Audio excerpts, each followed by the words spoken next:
I'm Alessandra Barrett, Senior Content Editor for JOC. I'm at our 2016 TPM conference, and I'm joined by Susan Maynor, Vice President of Economic Development for the Greater Memphis Chamber. Thanks for joining me today. Thank you so much for having us. So can you give me an update on Memphis? What's going on in the city as relates to our industry? We are so excited about everything that's going on in Memphis. We've branded ourselves the city of the 4Rs. Something we've always had is the river, rail, runway, and road. And a lot of people don't realize that FedEx's world headquarters is there, and thus our runway is always busy, updated, always refreshed. For the last 23 years, we've been the #1 cargo airport in the world. 3 years ago, Hong Kong beat us out. So we're still the #1 cargo airport in the United States and in the Western Hemisphere. But also we have with our rail, that 5 of the Class 1 railroads run through the city of Memphis. There are only 3 cities in the United States that have as many: Chicago, New Orleans, and St. Louis. So we're extremely lucky with that. We've got with the city, with the Chamber of Commerce, who I work for, with our city and county government, have got great working relationships with with our rail carriers. They've spent about probably over $250 million in the last 5 years updating their facilities. We also have in the United States the 4th largest inland waterway port on the mighty Mississippi River. We had a high water event, is what we call it at the Chamber. In 2011, other people call it a flood. But during that time, because of the way Memphis is situated, we were not affected. Our rails were able to run. We were lucky in that part of it. How about manufacturing in Memphis? We were a very large manufacturing area back in the 80s, and it went away for a while. But in the last 10 to 15 years, we've had a lot of manufacturing come back to the Memphis area, again, because of our logistics. Once they manufacture whatever it is they're making, they're able to ship it out. They're also able to get their raw materials in a lot easier than other parts of the country. Recently, we've had a lot of foreign direct investment in the Memphis area of companies coming into America, the United States for the first time. They look at a map and they see that we're right there in the center. They do studies and they realize that we have all modes of transportation. They're not tied to any one way of transporting their goods, incoming or outgoing. So we've been extremely lucky in that point.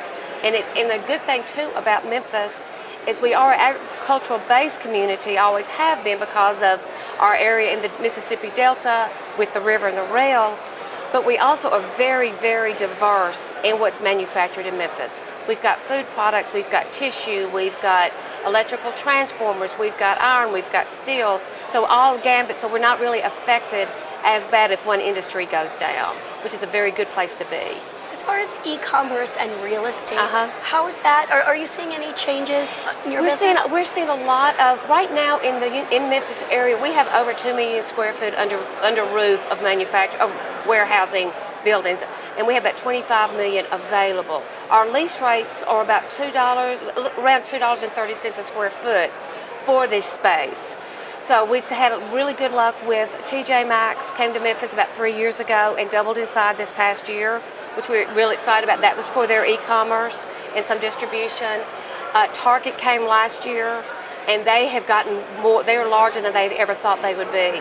And one good thing we have going for us in Memphis too is our workforce. So we've got a good workforce alliance that we created a couple of years ago. It's the Greater Memphis Alliance for Competitive Workforce. And what that is, it's a consortium with the high schools, the technical colleges, the 4-year degree programs, and community colleges.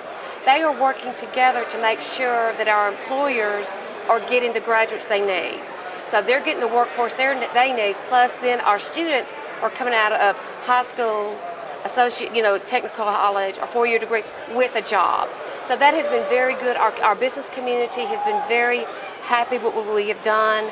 We do industrial training programs. It's a 6-week program. When Target came to town, we committed to them that we would have 200 people ready to go by a certain date, and we met that commitment. We exceeded that commitment.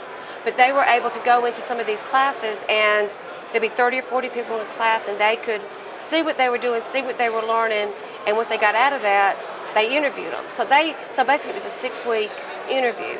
So we've been really lucky with our leadership in Memphis, business and government, that they realize the need, if Memphis is going to grow, especially in the logistics area, and take advantage of our God-given location in the river and the rail, that we've got to have the workforce there to go along with it. It's all quite exciting. Yeah, it's a very exciting time to be in Memphis. Very exciting. Well, thanks for speaking with me today. Thank you so much. I appreciate it. I've been speaking with Susan Maynor, Vice President of Economic Development for Greater Memphis Chamber.